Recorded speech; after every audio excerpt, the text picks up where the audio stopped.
Have you ever heard the saying, "The camera never lies"? Well, in this particular case, it not only captured the truth, but it also caught a criminal red-handed.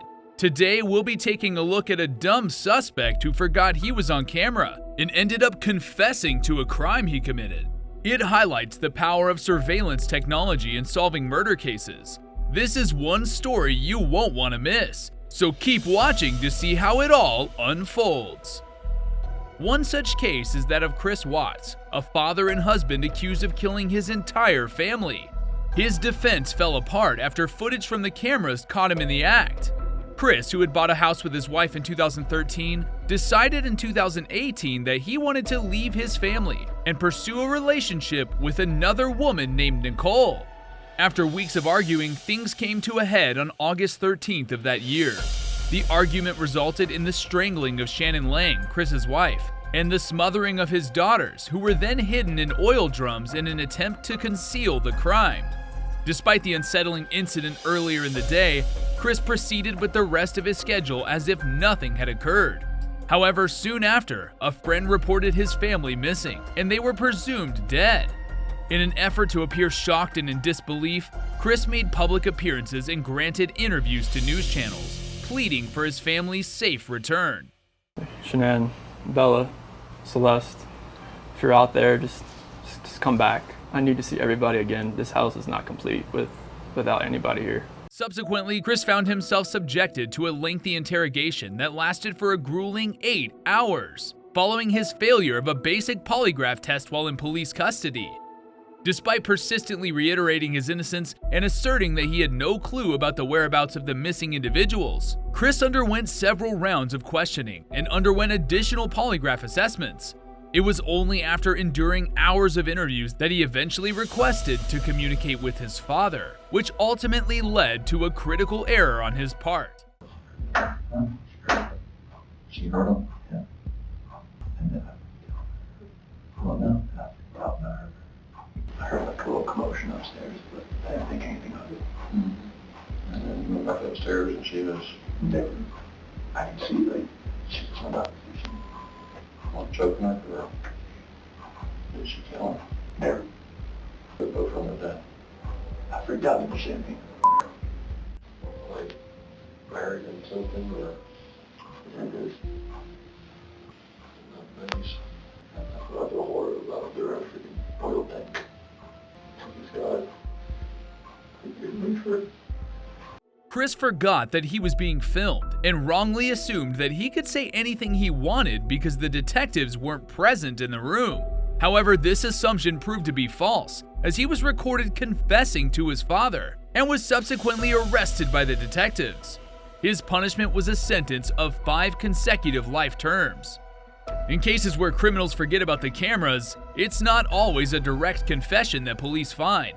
Sometimes it can be as simple as the person exhibiting incriminating behavior. For instance, Dawson McGee's case involved not finding such behavior. Throughout his life, Dawson had always felt like an outcast in his family. Growing up, he was homeschooled and struggled to connect with his siblings, often acting out and being difficult towards them. As he got older, his odd behavior only became more pronounced. Dawson's fascination with horror movies and Halloween masks began to consume him, to the point where he would roam around his house in full costume at night. Despite his unsettling demeanor, Dawson continued to live with his mother in 2008, but their relationship only deteriorated further. When he reached his 20s, Dawson's disrespect towards his mother became unbearable, leading her to demand that he move out. This decision only served to fuel Dawson's rage, and on Halloween night in 2011, at around 4:30 p.m., he brutally attacked his mother, repeatedly stabbing her in the neck and torso. After a mere half an hour had passed, Caitlin, Dawson's sister, became worried when she couldn't reach her sibling. The following day, she decided to call the police, hoping to get some answers. Not long after officers arrived, they broke into Dawson's room, only to find his mother's lifeless body sprawled out on the bed.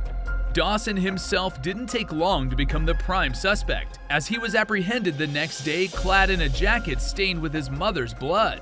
However, what proved to be the most incriminating piece of evidence was Dawson's behavior in the interrogation room.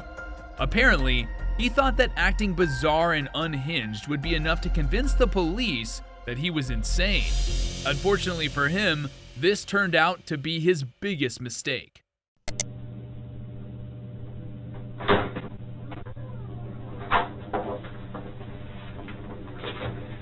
We've got something I want to talk to you about. I want to talk to you about what happened to your mom. What happened to my mom? Well, you tell me. People called me and said something happened at home to Mom. They were very bad. Mm-hmm. What happened to my mom? Well, that's what I'm asking you. I'm supposed to have an attorney? Do you want to ask for an attorney? Yeah. Okay. As soon as the detective walked into the room, the suspect's behavior changed dramatically. He began to make strange hand movements and spoke in a stuttered, distant tone, unaware that the cameras were recording his every move. This bizarre behavior was captured on film and presented as evidence during the trial, ultimately leading to his conviction and a 15-year sentence. It's unusual for a criminal to forget about the presence of cameras, making this case particularly intriguing. But what about those who are aware they're being filmed? Russell Jones, upon entering the interrogation room, immediately noticed the camera recording his every move. Russell found himself under investigation for the murder of Aaron Fryer, a father of 3 who was savagely beaten to death with a baseball bat while sleeping. At the time of the interrogation, 2 individuals, Ellen Fryer, a 15-year-old, and her 19-year-old boyfriend George, had already been taken into police custody for the same crime. Russell was present when George and Ellen were apprehended, so the police deemed it necessary to question him as well. Throughout his time in police custody, Russell maintained a friendly demeanor towards the officers. Despite openly expressing his dislike towards law enforcement in general, he was firm in his belief that the officers interrogating him were good people. You seem like a nice guy. The guy that I was talking to seemed like a nice guy, so. No Sprite? Perfect. Is that good? Yeah. Okay. Perfect. Now all I need is a cigarette and I'll be happy. During the interview, he maintained a polite conversation with them, and they were so pleased with his demeanor that they even brought him food and drinks to keep him comfortable. Additionally, while being transported to the police station, he felt comfortable enough to open up to the officers about his personal business ventures. I actually started my own protection business. Did you? Yeah. What kind of protection? I know it's kind of risky, but I work with people 20 and younger, legally considered a runaway type of age. Okay, so you're going to protect like runaways? They have to run away for some reason. Yeah. So you provide protection for runaways and get them like a place to live? Yeah.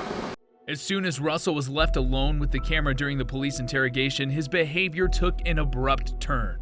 He transformed into a highly unusual and seemingly guilty individual, and his actions were captured all on film. Describing his conduct is challenging, so it's recommended to view the footage to fully comprehend the extent of his behavior. You're listening in on my conversations, aren't you? I don't care if you're fed or not. I can still twist your little mind. Don't piss me off. So, we can do this the nice way, or we can do it the hard way and I can release my bipolar. Let's make a deal. 1, thanks for the food. 2, I see Ellie and Gavin because they are both under my protection.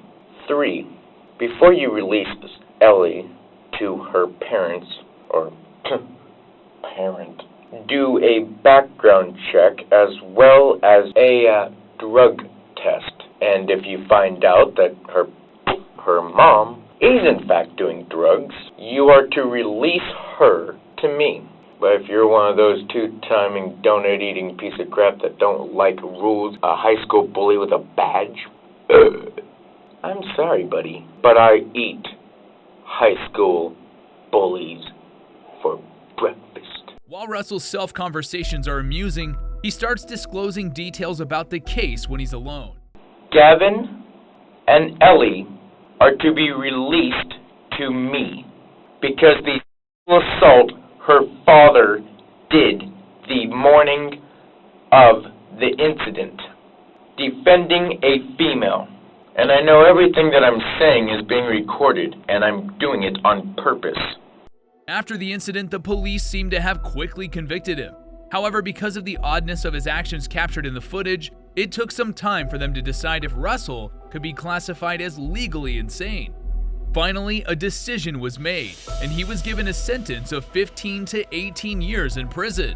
Additionally, his accomplices, who were the primary culprits of the crime, were each sentenced to 25 years. So, do you think the legal system handled this case appropriately? Let us know in the comments below.